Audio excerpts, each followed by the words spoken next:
Olá, sejam bem-vindos a mais um episódio do podcast Afrofuturo. Eu sou Morena Mariá. Eu sou o Hugo Gama. E aqui a gente fala sobre afrofuturismo e muitos outros temas relacionados a esse. Hoje a gente está aqui para um episódio super especial, que eu estou pensando nele já tem mais de ano. Acho que desde que eu comecei esse podcast eu queria fazer esse episódio, mas enfim, ainda não tinha conhecido as pessoas certas e aí o tempo me trouxe os nossos dois convidados de hoje. Mas antes de apresentá-los e, de fato, iniciar o tema, o Hugo quer dar alguns recados iniciais. Isso. Os recados de hoje, como vocês sabem, nós somos um podcast independente e para que nós continuemos o nosso trabalho a difundir toda essa informação que vocês têm hoje, nós precisamos que vocês possam contribuir com a gente, e por isso a gente tem um Apoia-se, o apoia-se/Afrofuturo. Lá existem algumas categorias de apoio e você pode efetuar a sua contribuição de acordo com o seu orçamento. E caso você não consiga efetuar esse apoio mensal pelo Apoia-se, agora nós temos o Pix também, que é o faleafrofuturo@gmail.com. Lá você pode contribuir com o valor que você quiser, a quantidade que você quiser, quantas vezes você quiser, a hora que você puder, e é livre para você contribuir da forma que você puder. Nós estamos também nas redes sociais, pelo @faleafrofuturo, tanto no Instagram, como no Twitter, como no Facebook, e no LinkedIn também, nós estamos como Instituto Afrofuturo. Nós possuímos o site, que é o site do Instituto Afrofuturo, que é o institutoafrofuturo.com. Lá você pode acessar as informações do que é o Instituto, do que fazemos, para quem já falamos, com quem já conversamos, e também acessar as nossas redes também. E se você tiver alguma sugestão, alguma pergunta, alguma informação, reclamação, qualquer coisa, você pode enviar um e-mail para a gente, que é pelo faleafrofuturo@gmail.com. E aí você pode falar conosco. Bom, recados dados, né? Deixa eu só dar uma baixadinha aqui. Recados dados, a gente vai introduzir aí o assunto. O tema de hoje é educação em escolas de samba. Eu acho que o nome Escola de Samba já fala muito sobre a conexão dessas duas coisas, né, do samba e da educação.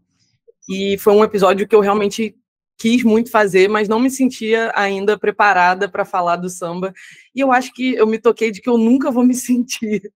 Eu acho que eu nunca vou sentir que eu sei o suficiente sobre samba para falar sobre ele, por isso que eu também resolvi chamar mais pessoas que estão no samba aí há bastante tempo e que também têm um amor e um afeto pelo samba muito grande.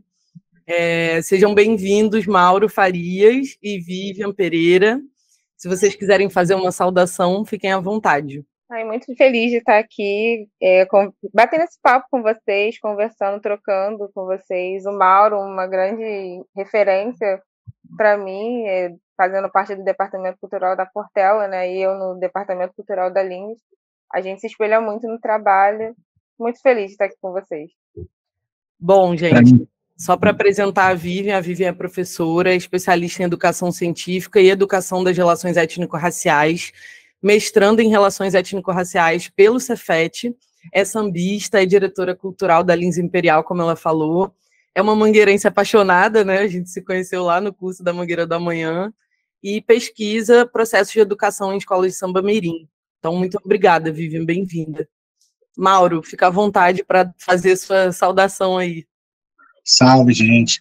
É um prazer para mim estar aqui também. Grande ouvinte e apreciador do trabalho de vocês também. E o samba, realmente, para mim, é a vida. É aquela coisa de, desde que se entende por gente, desde que eu me entendo por gente, desde que eu existo, a família é portelense. Eu também tenho muito orgulho na minha trajetória, eu também passei pelo Departamento Cultural da Lins Imperial, né? É uma bandeira muito pesada, uma escola que eu tenho muito carinho, que eu respeito muito, e que eu também sou grande fã do trabalho da galera do Quilombo do Samba, a galera do Cultural da Lins. Então, a gente tem uma relação muito legal, assim, está sempre acompanhando o trabalho, né, o que a galera está produzindo, escrevendo, pesquisando aí, para essa área de samba, carnaval e educação. Obrigada, Mauro. O Mauro, gente, só para apresentar, ele é escritor, é enredista, historiador formado pela UERJ, é ex-membro do Departamento Cultural da Escola de Samba Lins Imperial, como ele falou, e ex-avaliador do Troféu Estandarte Mirim. Ele é autor do Breve História do Samba Carioca e atualmente integra o Departamento Cultural da Escola de Samba Portela. Obrigada e bem-vindo, Mauro. Obrigado a você. Gente, eu vou fazer uma breve introdução aqui do contexto, para quem, eu sei que muita gente que ouve a gente, né, não está no Rio de Janeiro, como nós estamos, então, vou fazer uma breve introdução do que o samba quer dizer aqui na nossa cidade, né, eu acho que o Rio de Janeiro reúne características muito peculiares, assim, na sua história, né, que tornou as escolas de samba uma possibilidade. Então, eu trouxe, o que eu vou trazer aqui são informações do dossiê das matrizes culturais do samba no Rio. Vou deixar o documento também à disposição para quem tiver interesse em pesquisar, saber mais. Mas, basicamente, a gente tem algumas práticas musicais conhecidas pelo termo samba, né? A gente tem o samba de roda, que veio da Bahia, né? Veio do recôncavo, que é aquele samba de tambor, aquele samba de crioula, né? Aquele samba em que as pessoas se reúnem numa roda e dançam no centro da roda. A gente tem também o samba rural paulista, né? Eu acho que não só no Rio de Janeiro, mas no Brasil inteiro, né? A gente tem um panorama musical em que o samba acabou tocando muitos outros ritmos também, e como esses ritmos foram, de alguma forma, dialogando e se multiplicando, né? Mas o samba no Rio de Janeiro, ele tomou uma outra proporção, né? Se tornou um fenômeno cultural de uma outra proporção, acredito que muito por conta do contexto político também da cidade do Rio de Janeiro, que era a capital do país, ali ao longo do século XX, e aí o samba consegue sair dessa categoria de marginalização, de uma manifestação cultural fortemente reprimida ali no início do século XX, né, que era punida com cadeia, inclusive, ali na lei da vadiagem, enfim, outras leis que puniam as pessoas que estavam em torno ali da cultura do samba, até se tornar uma marca identitária do país, né, do Brasil. Hoje, quando a gente fala de Brasil, no exterior, automaticamente, as pessoas pensam em samba.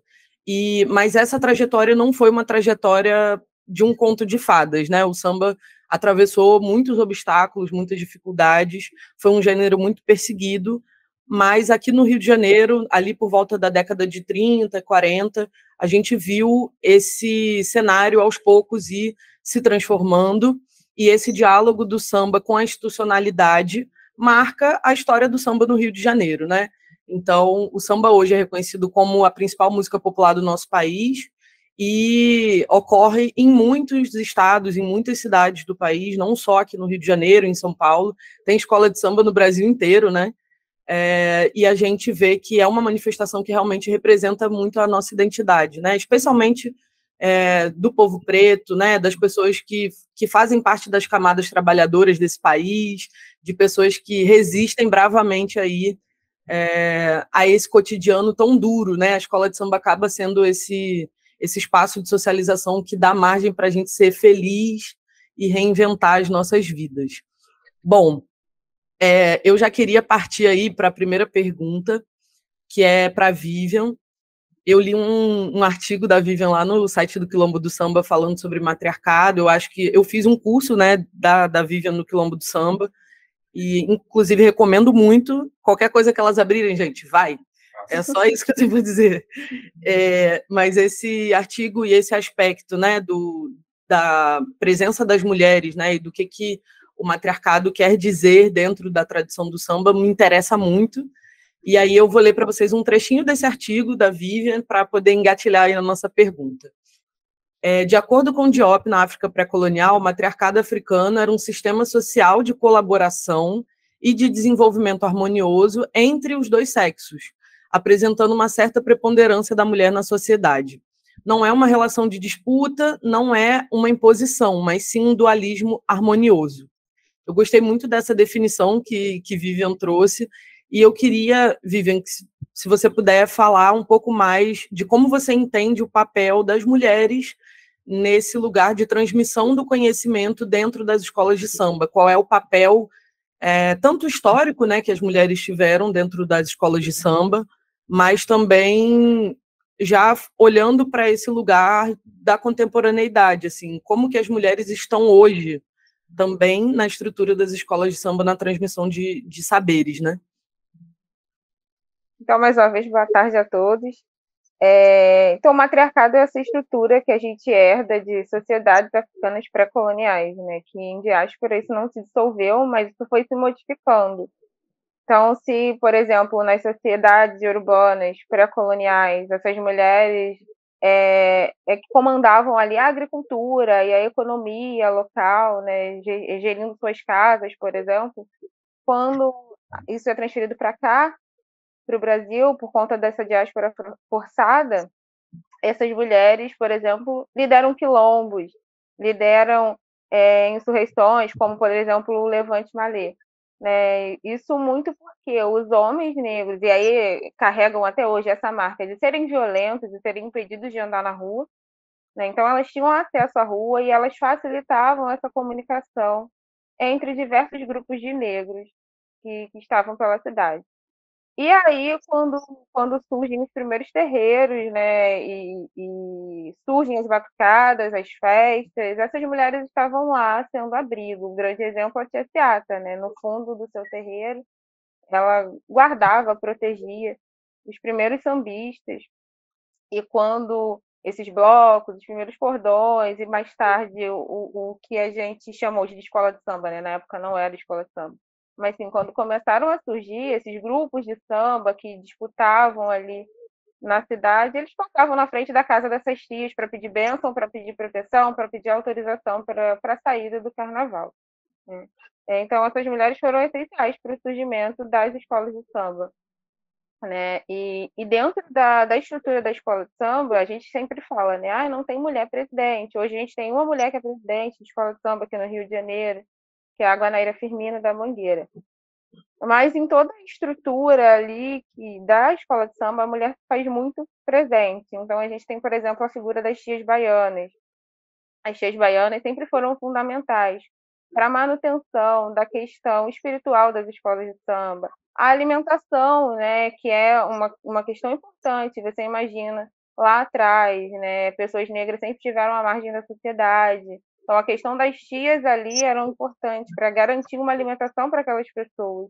Nessa pesquisa que você cita, tem um exemplo, né, da tia Fela em Mangueira, que a casa dela não servia só para as batucadas, deram início ali aos blocos, que depois deram origem à Mangueira. Mas ela acolhia também pessoas doentes, pessoas que estavam com fome, que não tinham trabalho. A casa dela funcionava como uma grande hospedagem, assim, né? E tem as portas-bandeiras, né? Elas portam o maior símbolo das escolas de samba, que são símbolos sagrados, ali está contido toda a energia, todo o axé. Então, é uma mulher que também carrega, a mulher que tem essa energia geradora de vida, a mulher que tem o poder de alimentar nos primeiros meses de vida, a mulher que tem o poder, né, de gerar. Então, ela está carregando esse pavilhão porque ela está dando essa proteção, esse grande símbolo sagrado. Pensando hoje, né, hoje as escolas de samba são espaços de disputa e de disputa de poder, realmente avanços têm que ser feitos, né? A mulher está na base da escola de samba, elas são as tias baianas, elas são as tias da velha guarda que preparam a feijoada, elas estão ali nesse comando social das escolas, mas precisa também estar inserida nesse campo da gestão da escola quanto espaço de poder, quanto espaço de disputa de narrativa, né? Elas precisam estar lá. Eu dei o exemplo da Mangueira com a Guanaíra, né? A Guanaíra, quando entra na presidência de Mangueira, ela não foi a primeira presidente mulher da Mangueira, né? A gente já teve a Chininha, mas ela foi a primeira eleita, foi a primeira presidente mulher eleita, e aí ela faz uma revolução, né? Trazendo várias mulheres para cargos de destaque dentro da escola, direção de barracão, algumas outras direções da escola, ela mexe ali e levando essas lideranças femininas que já estavam dentro da comunidade, que já estavam atuando dentro da comunidade para a estrutura de gestão da escola. Algumas escolas, acho que a Beija-Flor tem uma diretora de harmonia, uma mulher também. Algumas escolas vêm pensando nesse modelo, né? E trazendo essas mulheres para esse cargo de destaque. Não só destacando elas na vida social da escola, no chão, na quadra, mas também no dia a dia, no fazer carnaval. E isso tem que avançar ainda em muitos sentidos, né? A mulher, assim como nessa África pré-colonial, a mulher estava lá, né, gerindo seus espaços, gerindo sua casa, gerindo até mesmo as cidades. As escolas de samba precisam olhar para isso também e botar essas mulheres em espaços de poder mesmo, espaço de fala, né?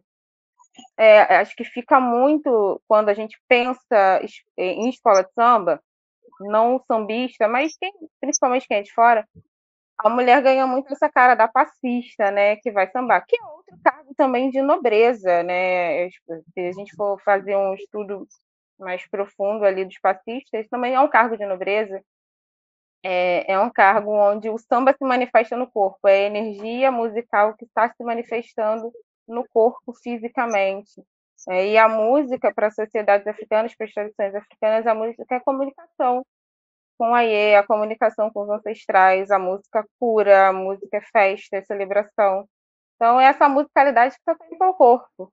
É um cargo de extrema importância, mas muitas vezes tem esse olhar sexualizado para a mulher e banalizado também a mulher fascista ali. Obrigada, Vivian. Fiquei muito reflexiva aqui sobre isso, né? Que estar nos espaços de cuidado é importante, mas estar nos espaços de tomada de decisão é tão importante quanto, né? Fiquei bem pensando aqui nisso. Mauro, queria aproveitar esse gancho, né? Da gente estar falando de inovação, né? A gente está falando de tradição e eu gosto muito da forma como o Muniz Sodré fala dessa relação da tradição com a inovação, né? Que uma tradição que não se renova, ela morre. E por isso que eu queria te perguntar, né? Você é historiador, então tem essa relação direta também com a educação. Como que você acha que as escolas... O que você acha que as escolas de samba têm? E eu sei que são muitas coisas, mas o que na sua opinião, é mais relevante, assim, e que a educação brasileira deveria aprender? Se existe recurso, uma ferramenta ou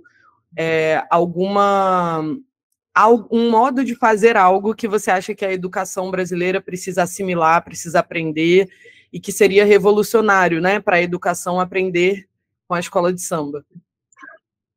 A gente, da escola de samba, é muito interessante isso, porque a gente vê sendo postos em prática algumas práticas culturais que vêm de muito longe, assim, que sobrevivem inclusive em meio a essas contradições, assim, pegando um pouco do gancho, né, do que a gente estava falando. A gente realmente, as escolas são espaços de disputa, em muitos momentos a gente ainda não vê nos cargos de tomada de decisão, não só mulheres, muitas vezes a gente até não vê tanta gente preta quanto a gente esperaria. Quem é de fora da escola de samba, às vezes se surpreende. Mas em meio a essas contradições e esses espaços de disputa, a gente vê, assim, de uma forma muito impressionante, muito visível, a sobrevivência de práticas ancestrais. Assim, trazendo para o dia a dia mesmo, para o cotidiano, a relação, por exemplo, da escola com a criança. Vivian também deve vivenciar muito isso.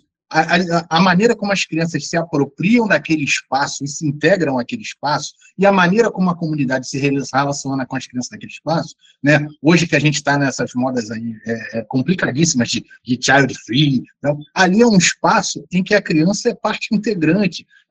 Aquele axioma tão bonito que o pessoal gosta de repetir e postar, tatuar, de é preciso uma aldeia para criar uma criança. Ali, naquela aldeia, a criança está integrada, a criança brinca, a criança participa desde cedo, quando ela gosta e quer, ela tem espaço para se desenvolver dentro das artes, dentro dessas práticas ancestrais, ela tem espaço para desenvolver. Então, eu acho que a nossa principal ferramenta de inovação e de educação são aquelas que a gente trouxe e que, por um momento, a gente foi obrigado a esquecer, a deixar de lado. A gente resgata e ressignifica. A gente tem, dentro da escola de samba, né, também pegando outro gancho interessante com o que a Vinho falou, com relação à relação, né, da mulher dentro desses espaços, né, ela citou o exemplo da passista, que eu acho fenomenal, porque muita gente de fora que não conhece como se dá essa dinâmica, reduz, sexualiza, elas são de uma potência na sua atuação muito grande. A gente aqui, no nosso exemplo mais próximo da Portela, a nossa rainha de bateria, a Bianca Monteiro, ela samba divinamente, ela tem um papel importante no chão da avenida, mas ela por exemplo, agora ela está comandando rodas de leitura de Um Defeito de Cor, que é o nosso livro, que é o que vai ser um enredo para 2024, e a gente tem mulheres no comando de projetos sociais, no comando de muitas atividades da escola. Quer dizer, mesmo em meio a essas contradições, a gente já está conseguindo trazer isso. E a gente também trouxe muitas inovações para o carnaval e para o samba aí, do ponto de vista mais estrito, né? A gente incorporou elementos externos a essa arte sem deixar que ela se perdesse em seus fundamentos. Enfim, a gente conseguiu tornar ele, né, mais técnico, mas a gente trouxe inovações para o desfile em si, para o samba em si, musicalmente, artisticamente, e conseguiu a proeza de fazer isso sem perder esses saberes. A capacidade deles sobreviverem até de uma forma, né, velada, sutil, mas muito intensa, é bem gritante. Assim, uma das coisas que mais chama atenção, né? Por mais que o samba, por exemplo, a gente hoje tem um intercâmbio muito grande de profissionais, né, das escolas, né? Os casais, os mestres de bateria, hoje é uma atividade que muitos deles têm como um ganho de vida mesmo, né, como subsistência. Então, isso fez com que algumas características de algumas baterias se diluíssem, mas ainda assim a gente reconhece. A Portela ainda tem, por exemplo, em sua bateria, o toque para o seu orixá de proteção bem perceptível, né? Mesmo com as mudanças por conta do desfile, com as mudanças no andamento, com a aceleração das baterias, a gente percebe nitidamente os toques de Oxum e de Oxóssi são perceptíveis na bateria da Portela ainda. Isso é fundamento da escola. Isso sobrevive e se mantém, mesmo em meio a essas contradições, as mudanças, né? A gente sabe que hoje muita gente chega na escola com objetivos dos mais diversos, né? Querendo, de alguma forma, pegar aquela arte, aquela cultura, aquele saber ancestral, às vezes querendo cultuar, querendo preservar, mas às vezes querendo engarrafar e vender. Então, mesmo em meio a essas contradições, esses saberes sobrevivem. E essa nossa capacidade de manter isso vivo, de não, né, mesmo sem ser um enfrentamento direto, mesmo de forma sutil, eu acho que isso é um grande, não só um conhecimento, mas uma grande estratégia. E a maneira como a gente lida com isso é muito moderna, né? A maneira como a gente preserva o saber ancestral é moderna, né? Se é que eu me faço entender, né? Mas é isso. E as escolas hoje em dia estão aí trabalhando, assim, fazendo trabalhos dos mais diversos, com a cultura, como social das suas comunidades. É impressionante como as escolas também guardam muito do que já foram um dia os quilombos, do que já foram um dia as irmandades religiosas, como espaços de socialização, de ajuda mútua, né, como espaços de subsistência, de sobrevivência, de resistência. Né? A gente tem uma capacidade muito grande. As escolas, elas desde do seu alvorecer, desde o comecinho do século XX, a gente tem...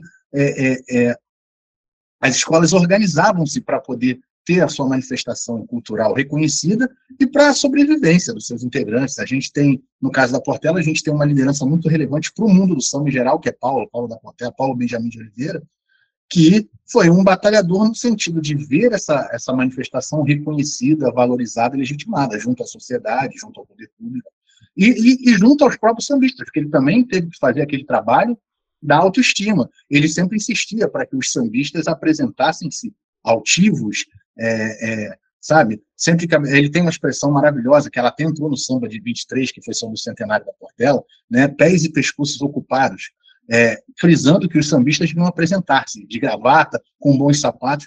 Isso não é estético só, né? O sapato tem um valor primordial. O escravo andava descalço. Apresentar-se bem calçado era apresentar como um homem livre e bem livre. Então, assim, a maneira como a gente sobreviveu, como a gente foi sobrevivendo com a prática ancestral em meio às mudanças, em meio às contradições, ela é muito moderna. Então, acho que a principal inovação são as maneiras que a gente encontra cotidianamente de manter, e de preservar e de passar adiante os saberes ancestrais. É uma inteligência muito sofisticada, né? Uhum. Eu sou um paulista, morando no Rio de Janeiro, e a vivência do samba lá em São Paulo não é igual ao do Rio. Esses 2 anos que eu tô aqui, eu já vivi mais o samba do que eu vivi minha vida inteira lá em São Paulo. E a pergunta que eu tenho para vocês em relação a isso eu sei que aqui no Rio de Janeiro a vivência do samba é muito forte, tanto que a gente tem um samba uma vez por mês na porta da nossa casa aqui, um samba tradicional aqui da Tijuca, enfim. E é engraçado como todos os bairros têm uma tradição do samba, de alguma forma. Seja o bar da esquina, seja o restaurante. A gente tem o Clube Renascença aqui, que tem o Samba do Trabalhador, de segunda-feira. E isso não acontece muito em São Paulo. Tipo, é difícil eu tentar localizar qualquer tipo de manifestação tradicional para além do momento do carnaval em si. Então, a impressão que eu tenho de São Paulo para o Rio de Janeiro, a impressão é que eu tenho que a gente só vive o samba em São Paulo na época do samba, enquanto no Rio de Janeiro, isso, na época do carnaval. E no Rio de Janeiro, a gente vive o samba meio que todo dia, sabe? O ano todo. Né? O ano todo. E o carnaval, eu acho que é meio que o ápice de todo esse cotidiano, essa vivência que a gente teve durante o ano. E a pergunta não é por que é diferente, que eu acho que é uma pergunta muito difícil de responder, mas é mais no sentido de tentar entender, assim, tem muitas pessoas que são de fora que ouvem o podcast e não entendem o samba do Rio de Janeiro, e por que a gente fala tanto de samba aqui no Rio de Janeiro, e por que é o samba. Então, por que é assim? Por que é tão importante assim? Obviamente que existe a raiz de uma descendência do povo, da diáspora africana que veio para cá e tudo mais, mas e que vocês falaram muito sobre a cultura do samba nas respostas de vocês, mas tem a ver com a disciplina, mas não com a disciplina dessa forma ocidental, não no sentido ocidental da palavra, porque quando a gente fala de disciplina, eu acho que a gente tem uma visão mais de dureza, né? É de cotidiano. Sendo que, assim, o samba aqui não é difícil de viver, o samba aqui no Rio de Janeiro. Eu acho que é meio que isso, tipo, por que é tão fácil viver o samba aqui e é tão difícil viver o samba em outros lugares? Pode começar, Mauro. Cara, assim, a minha impressão é que realmente o samba aqui está muito relacionado à própria formação da cidade, à geografia da cidade. Porque o que acontece? Vamos lá, voltando um pouquinho. Como eu falei, começo do século XX. Começo do século XX, a gente viveu um processo na cidade do Rio de Janeiro, que foi um processo, vamos lá, um processo meio violento, um processo excludente, que foi a reforma urbana do Pereira Passos. Né? No começo do século XX, o centro do Rio de Janeiro foi remodelado para suar, para parecer, assim, para se tornar uma cidade nos moldes de grandes capitais europeias, principalmente Paris. E isso implicou na remoção, na demolição de habitações populares, de cortiços, e na remoção de grandes contingentes populacionais, em sua grande maioria pobres pretos, ex-escravos, descendentes de ex-escravizados. Então, essa galera, em grande parte, foi buscar abrigo nos morros, né, nos morros da cidade, e nas paradas, né, nas regiões em torno das paradas da Estrada de Ferro. Então, assim, isso tem uma raiz muito grande na formação das favelas e dos subúrbios. E a partir do momento que esses contingentes se espalharam, eles levaram consigo sua cultura, suas práticas, enfim. Então, a formação, a distribuição desses saberes, né, afro-originados pela cidade tem a ver com a própria formação da cidade. Então, eu acho que essa poderia tranquilamente ser uma das razões que explicasse isso. Tanto que a maioria das escolas, até hoje, você vai encontrá-las em morros ou em bairros de subúrbio próximo a paradas do trem, enfim, é muito comum. Lá em São Paulo, só para título de curiosidade, tem 3 escolas de samba que são na mesma avenida, assim, a casa, né, delas, né, a casa, é no mesmo As lugar, quadras na mesma são região, na né? mesma região. As quadras das escolas são na mesma região, e eu acho isso bizarro. Assim. A gente tem uma festa até hoje, a nossa grande comemoração do 2 de dezembro, que é o Dia Nacional do Samba, a gente foi esse final de semana agora, justamente o evento maior é o Trem do Samba, porque ele remonta a uma tradição que era dos sambistas irem fazendo samba na volta do trem, normalmente na sexta-feira, justamente por conta de grande parte deles e se distribuindo ao longo das paradas da Estrada de Ferro. Eu acho que pode ter relação com isso, né? E aí podem ter 1000 outras razões, tem 1000 outras teorias. Eu acho que essa é uma bem forte. Né? E me socorre, me ajuda, chega junto também. Eu sei que eu também quero te ouvir sobre isso.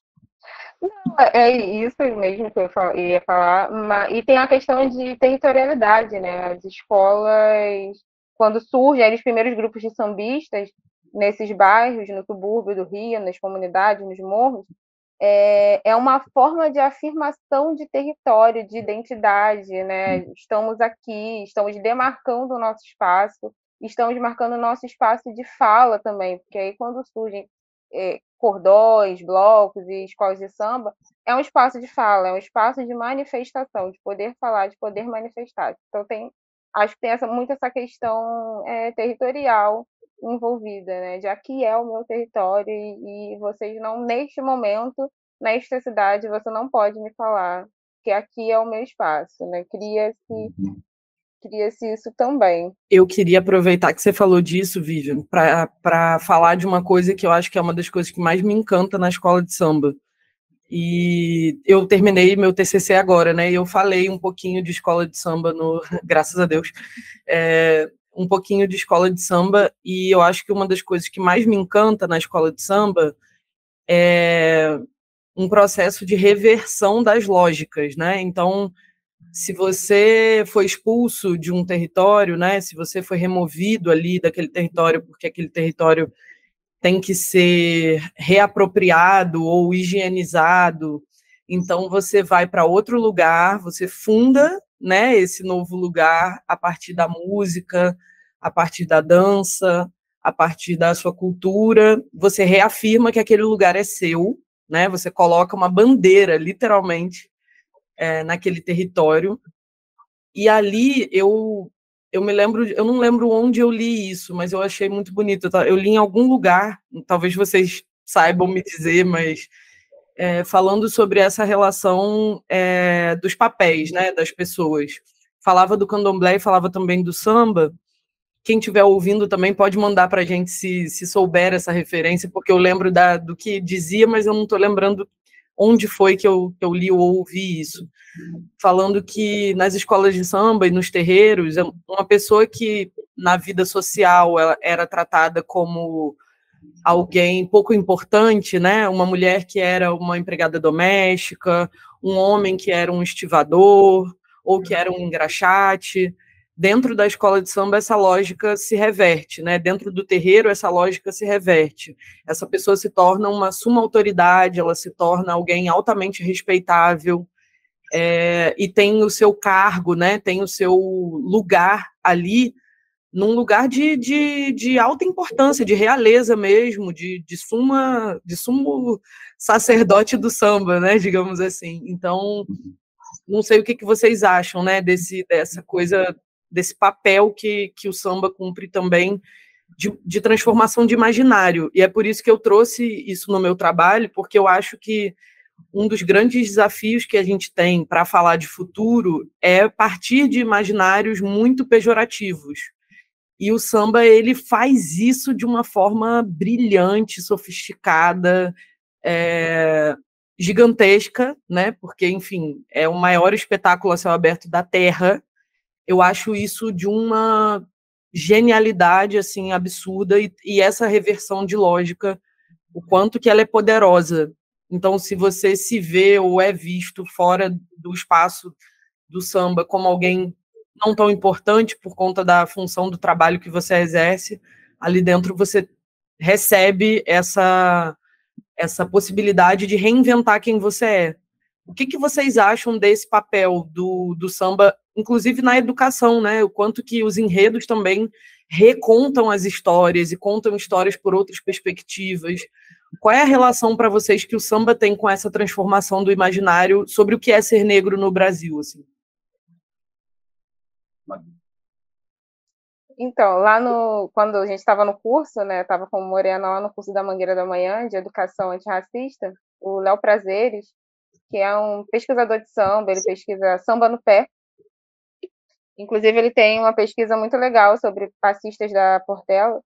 E aí ele estava falando que quando todo mundo lá fora dizia que ele não era importante, ou que ele tinha que se diminuir, ser humilde, enfim, estar para servir outras pessoas dentro da escola de samba que o avô dele fundou, né, as pessoas diziam que ele tinha que ser grande, que ele nasceu para brilhar, que ele nasceu para ser uma estrela, que ele nasceu para estar no palco, ele nasceu para ser passista, então vai para esse espaço de show, do espetáculo, porque você nasceu para isso. É isso, né? Engrandecer quando toda a sociedade está dizendo pra gente que não é o nosso espaço, a gente monta um espaço.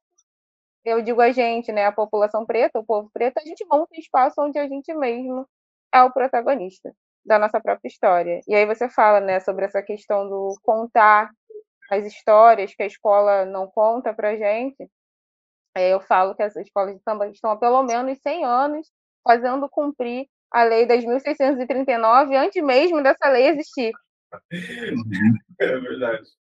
E essa é a minha pesquisa atual do mestrado, né? Desse papel educador das escolas de samba, né? Quanto uma educação afropositiva e uma educação não só antirracista, mas afro-referenciada também, né? Eu comentei no dia, quando eu dei aula lá no curso, que toda a minha noção positiva de África, de ser pessoa negra, vem daí. Vem da minha tia, que tinha uma casa de cultura, e vem dos eventos de escola de samba. Porque na escola, os negros eram só escravizados, e nada mais. E aí, quando eu vi os enredos, exaltando figuras pretas, contando uma outra história sobre o povo preto, uma história de realeza, uma história de nobreza, histórias de sucesso também, de grandes personalidades. Isso, nossa, né? Eu me senti uma pessoa também importante, uma pessoa valorizada, e falava que bom que eu nasci preta. Nossa, que legal que eu nasci preta. E a escola de samba é esse espaço, né, de afirmação de identidade, de valorização da pessoa. E foi criada justamente para isso, nessa noção de território, de pertencimento. Cria-se esses espaços para isso, né? É um grande aquilombamento. É verdade. Há alguns episódios atrás, Mariana, você me corrija até se eu estiver errado, mas a Mariana tinha colocado um certo probleminha que ela tinha com a expressão antirracista, porque, né, é complicado de você tem que ir além do ser anti alguma coisa, e a Vivian falou bem, é algo mais propositivo.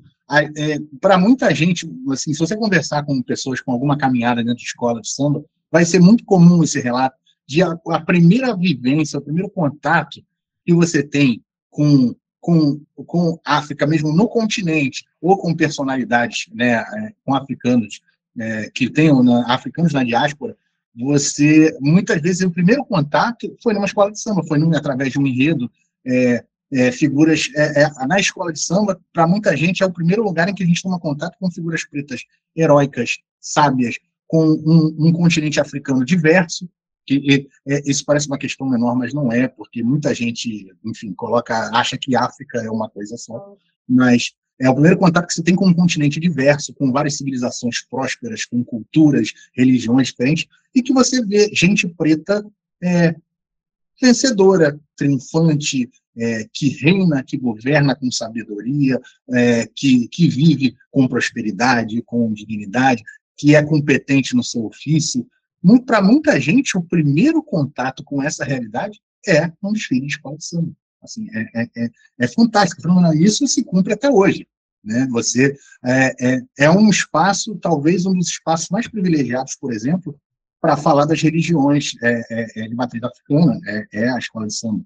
É onde mais se divulga, pelo menos o conhecimento sobre essas religiões, e a gente já está num estágio de maturidade até além além de divulgar, de mostrar, muitas escolas já fazem enredos nessa linha, com o cuidado até de cobrar respeito a essas religiões. A gente já teve enredos, a Grande Rio, há 2, 3 anos atrás, num desfila com um samba cujo enredo era: eu respeito o seu amém, você respeita o meu axé, sabe? Então, opa, minha luz piscou aqui.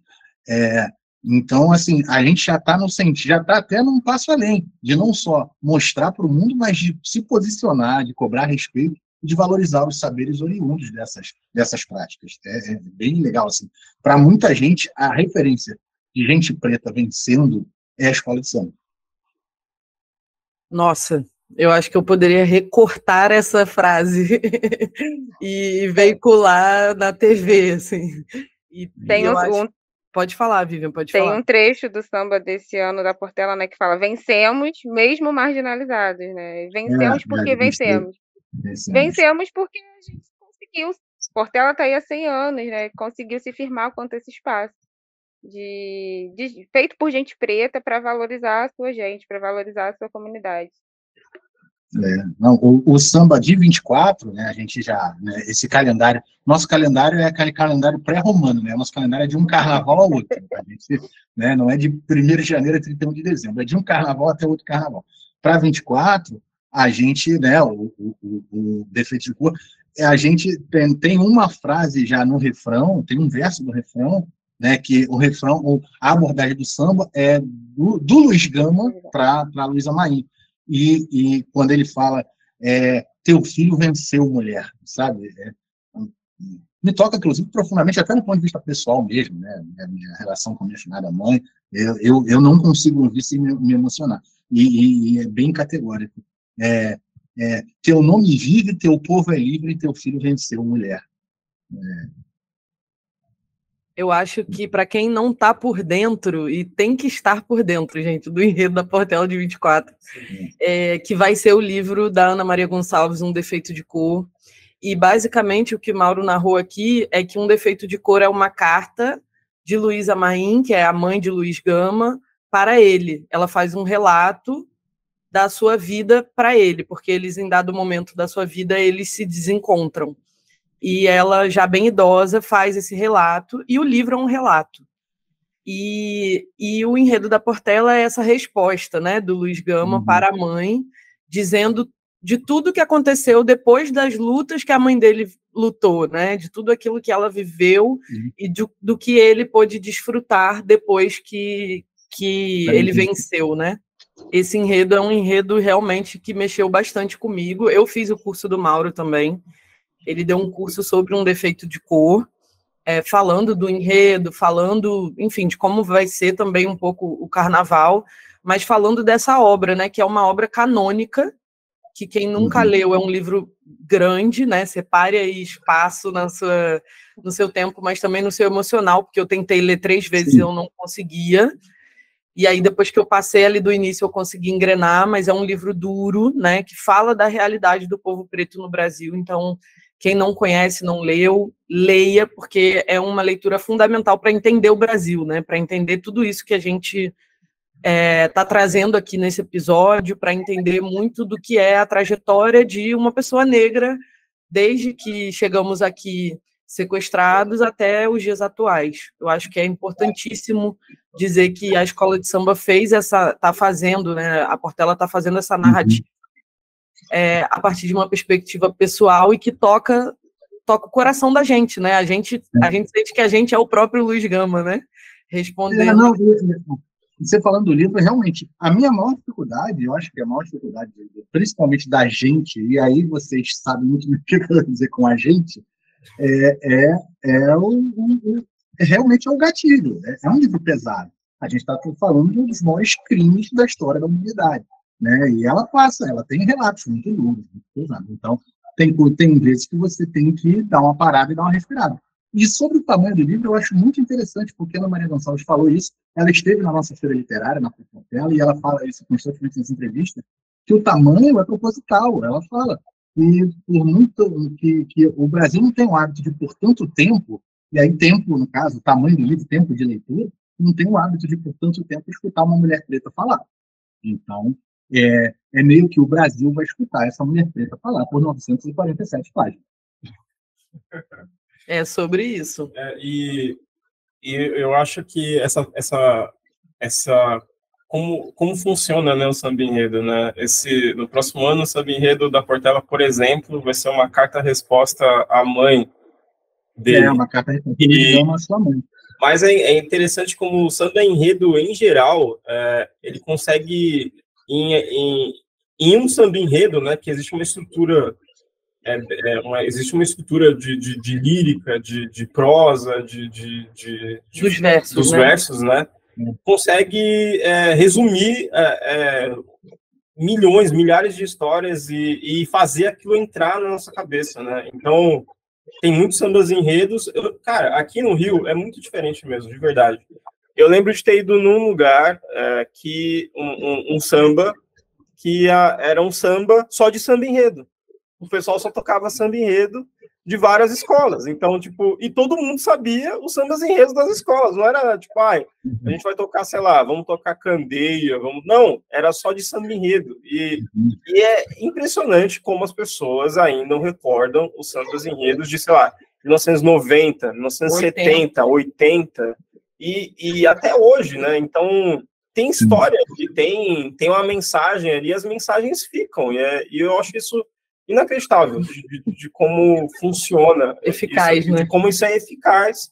Exatamente, é eficaz. Isso é muito eficaz, muito mesmo.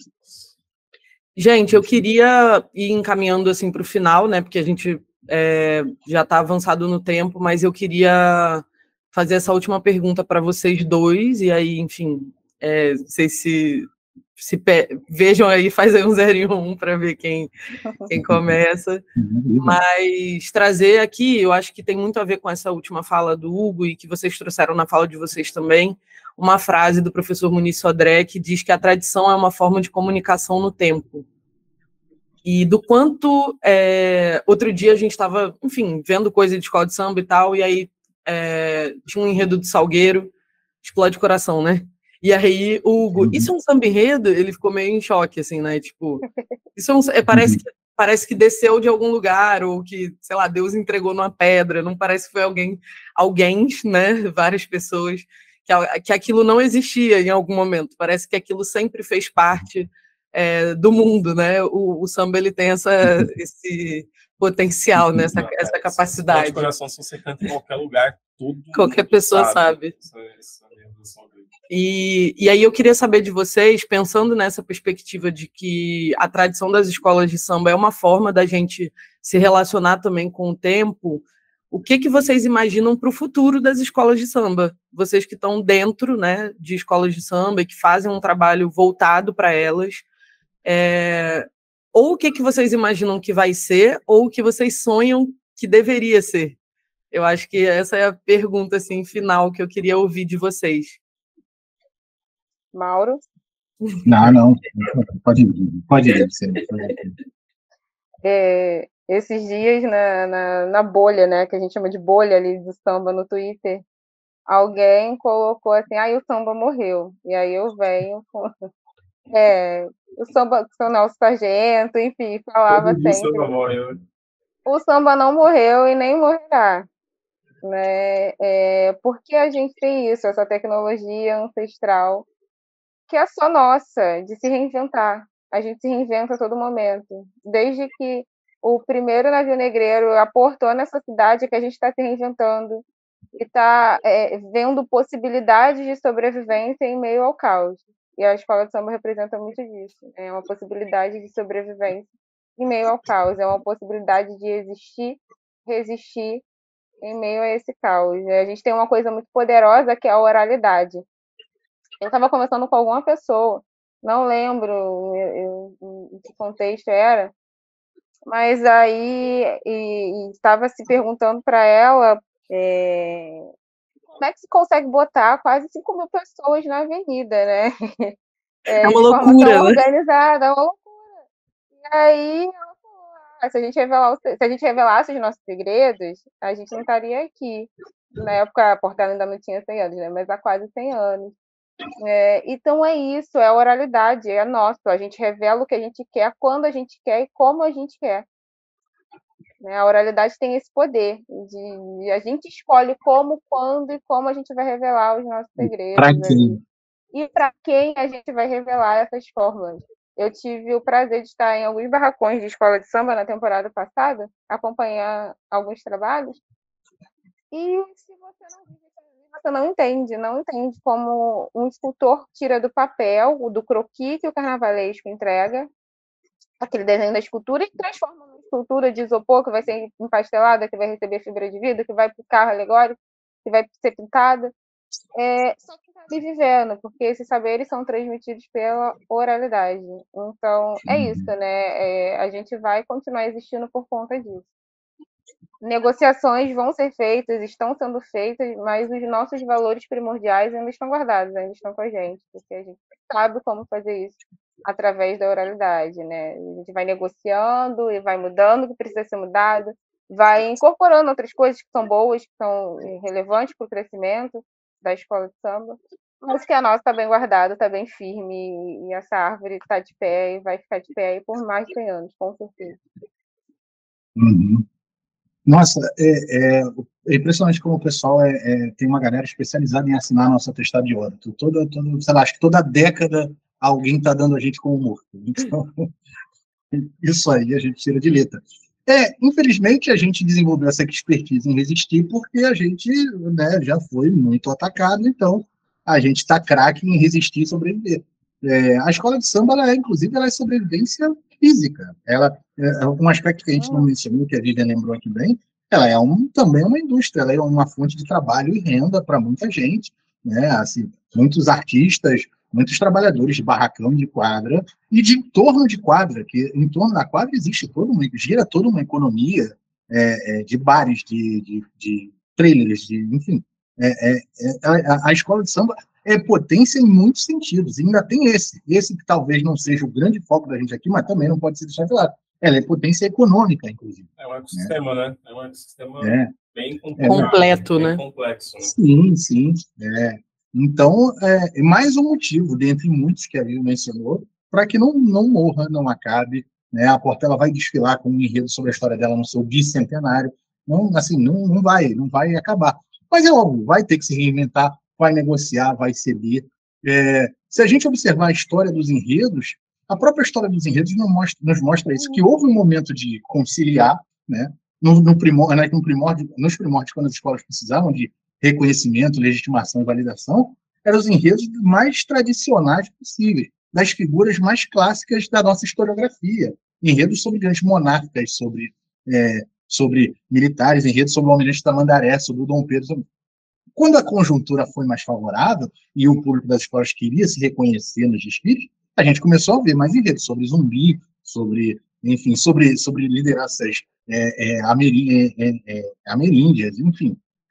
No período da abertura política, no pós-ditadura, muitos enredos de protesto sobre a situação do país, sobre a situação econômica. Então, assim, a gente sobrevive muito bem. Então, nesse ponto, eu fecho com a Vivian. A gente tem uma resposta muito parecida. Eu acho que a gente vai continuar existindo, resistindo, e o que é mais legal, passando adiante, sabe? Fazendo o que a gente está fazendo agora aqui, divulgando para quem não conhece, e educando os nossos pequenos nessa vibe também, sabe? Isso é o que me gratifica mais. A minha filha tem 3 anos e ela frequenta a quadra de escola de samba, sabe? Então, isso a gente vai continuar através dela e através dos nossos. Essa é minha nova meta, hein? A El também está com 3 anos, eu tenho que começar a me mexer, sabe?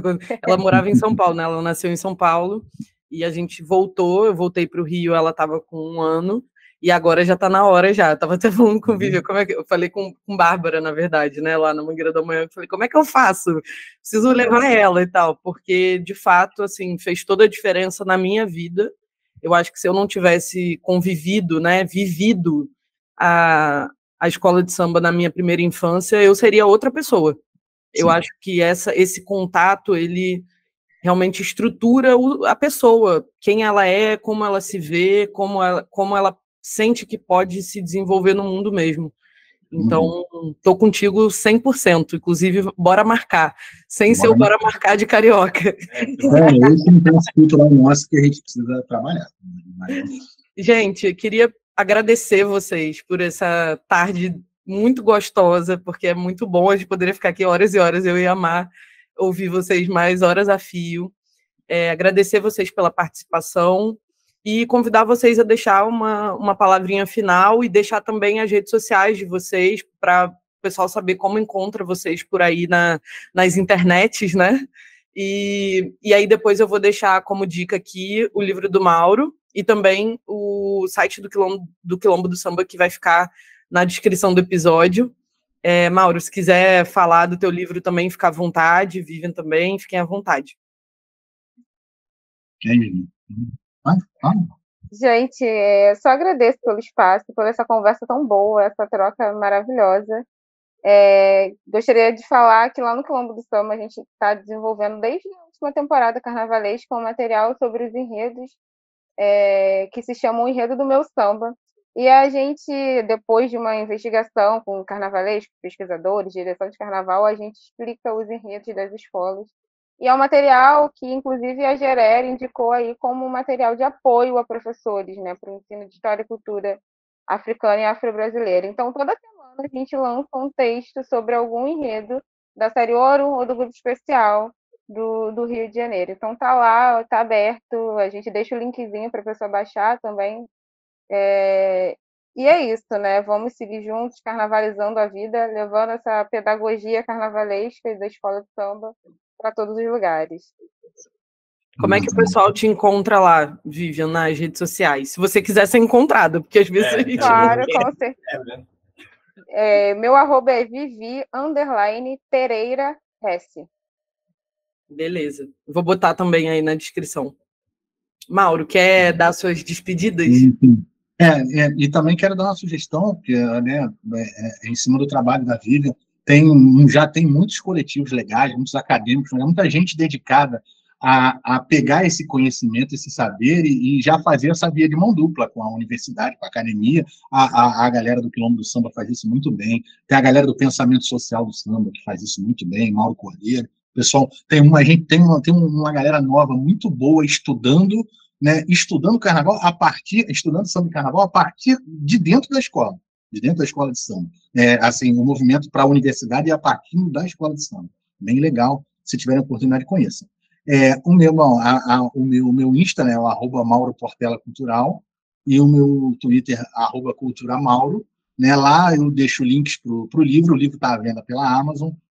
Eu também estou em vários eventos, aí, tudo quanto é evento que pinta, eu estou carregando ele a tiracolo, como eu já tinha dito para a Morena, a vida do autor independente, tá? Mas ele está à venda na Amazon, eu deixo o link normalmente nas minhas redes, né, para quem estiver interessado. Breve história do samba carioca, né, foi o que eu deixei aqui para o pessoal ver.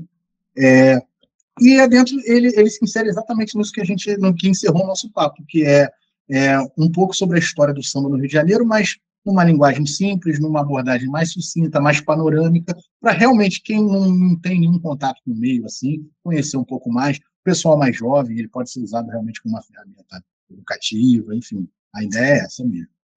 É um ótimo presente de Natal, também vou deixar aí o link para comprar. Eu já estou querendo, já pensei aqui para quem dá. Eu já adquiri o meu.